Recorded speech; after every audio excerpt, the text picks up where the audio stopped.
12 দিনের রক্তক্ষয়ী যুদ্ধ। আকাশে গর্জে উঠেছে যুদ্ধবিমান, মাটি কেঁপেছে মিসাইলের বিস্ফোরণে। আর এই সময় ঘটে যায় ইতিহাসের সবচাইতে গোপন এবং ভয়ঙ্কর এক অপারেশন প্ল্যান। ইসরায়েল চেয়েছিল এক ধাক্কায় শত্রুকে নিশ্চিহ্ন করে দিতে। টার্গেট ইরানের সর্বোচ্চ ধর্মীয় নেতা Ayatollah Ali Khamenei. Channel 13, channel 12 এবং কান ইসরায়েলের সব শীর্ষ টেলিভিশনে একে একে স্বীকার করে বসেন দেশটির প্রতিরক্ষামন্ত্রী ইসরায়েল কাটস। তিনি বলেন, খামেনি আমাদের টার্গেটের মধ্যে থাকলে আমরা তাকে নিশ্চিহ্ন করে দিতাম। আমরা অনেক চেষ্টা করেছি, কিন্তু সুযোগই পাইনি। তাহলে প্রশ্ন হলো, কেন পারেনি ইসরায়েল? কিভাবে বেঁচে গেলেন খামেনি? যুদ্ধ শুরু হতেই গা ঢাকা দেন খামেনি। তিনি বিচ্ছিন্ন করে ফেলেন সব ধরনের যোগাযোগ, এমনকি নিজের সামরিক কমান্ডারদের সঙ্গেও।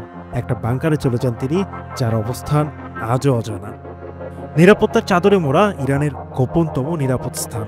ইসরায়েলের ড্রোন, স্যাটেলাইট, গুপ্তচর সব প্রচেষ্টা একেবারে ব্যর্থ হয় তাকে খুঁজে বের করতে। প্রেসিডেন্ট ডোনাল্ড ট্রাম্পের কণ্ঠেও ছিল খামেনিকে ডিরেক্ট হত্যার ইঙ্গিত। তিনি বলেন, আমি জানি সে কোথায় লুকিয়ে আছে।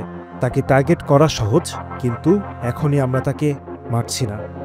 অর্থাৎ আমেরিকাও জানতো এই হত্যা পরিকল্পনার কথা।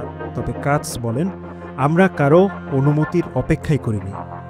খামেনিকে ইসরায়েল প্রতিরক্ষা মন্ত্রী বলেন আধুনিক যুগের হিটলার এবং দাবি করেন তিনি বাঁচার যোগ্য নন। তবুও বাস্তবতা হলো, এই যুদ্ধে ইসরায়েল খামেনিকে ধরতেই পারেনি, আর এখন যুদ্ধবিরতি কার্যকর। কিন্তু শেষ কথাটা যেন হুমকি হয়ে বাজে কাটসের মুখে। আমি তাকে পরিপূর্ণ নিশ্চিন্ত হয়ে বসতে বলছি না, তিনি যেন নাসরুল্লাহর পরিণতি থেকে শিক্ষা নেন। এই ব্যর্থতা কি শুধুই একটা সুযোগ না পাওয়ার ফল, নাকি ইরান এখনও গোপনে খেলছে তার সবচাইতে বিপজ্জনক চাল? শেষ খেলায় কে জিতবে, ইসরায়েল না খামেনি? এই প্রশ্নগুলো থেকেই যায়।